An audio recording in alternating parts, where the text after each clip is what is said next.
Right, this is an attempt to demonstrate how you file the annual report to the Secretary of State online, which is mandatory now. And the website is Concord with the dash in the middle, SOT, which stands for Secretary of State, and then S after that, period, ct.gov. Now, you could also do a search. If you search Connecticut Concord, it's probably going to come up. At that point, what you want to do is search database. Excuse me, I didn't mean search database. What I meant was online filing and then legal existence right here. Now, if you already have a login name, and you want to save it from year to year, by the way, you would put your login name and passcode here. If you do not, you want to create a user account. Make sure you write the login information down. Then obviously after you have your information in there, you would hit login. It's going to bring you to another page.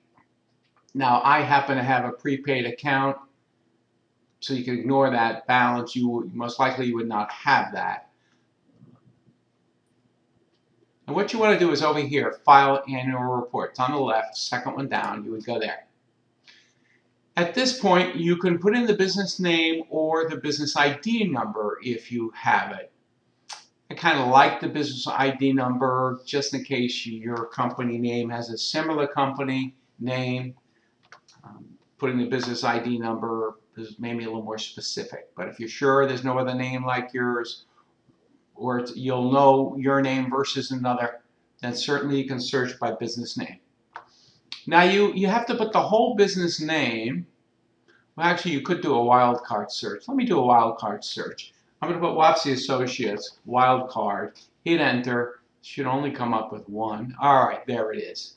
And it is selected already. I am going to continue.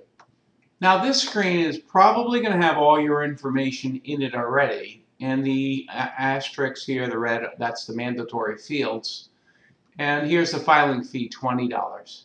Now a quirk on this system, you see it says state, zip. Don't put anything in country. If you were to put US or anything there, because you've put a state there, if you put anything here, it's going to error out on you. Basically, that's for companies that don't have domicile in the States, and it would use a foreign address. That's the people who would use the country. And then I have my wife's name down here, and she's a member. Now, you could put member, president, secretary. The state is not going to match it against your corporate records. They just want to know that whoever's filing this report can act on behalf of the company.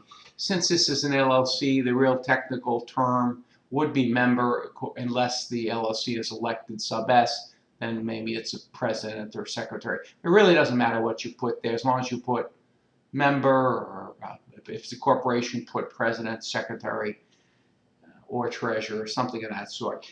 And go ahead and put your email address in there and check this box that you want reminders. And then you would hit continue. Now it brings you to this page where you can add other members if that's the case, or change something. You would select it to change it or delete. And if you don't want to do that, you would just hit continue. All right, there's nothing odd about this screen. You would put the information in, billing information, your credit card, and then you would hit the pay securely using the credit card. Now it brings you to this page. Everything just gives you a chance to change something if you wanted to, or you can then hit File Annual Report. That's it. It is done. It is fait accompli. Filing status, annual report has been successfully filed. It gives you a filing number. You don't really need that. You can always go back and see that it was done, and they'll send you an email also. Continue, and that's it. Oh, okay. Get a certificate of legal existence. There's the email coming in from the state. You don't need a certificate of legal existence. They charge you for that. You would hit done at this point if you don't want one. Now, there's times, let's say a bank is loaning you money and they want to, for some crazy reason, they want a certificate of legal existence. Then you would hit this. State would charge you a fee. Maybe it's $50, $75. And it gets posted online, and then you could direct a lender or whoever may be asking to that and show the proof of legal existence.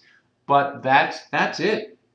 Now, if you hit enter one more time, it brings you to a last screen. You can log out or just close your browser, whatever you may want to do. That's the end of the process.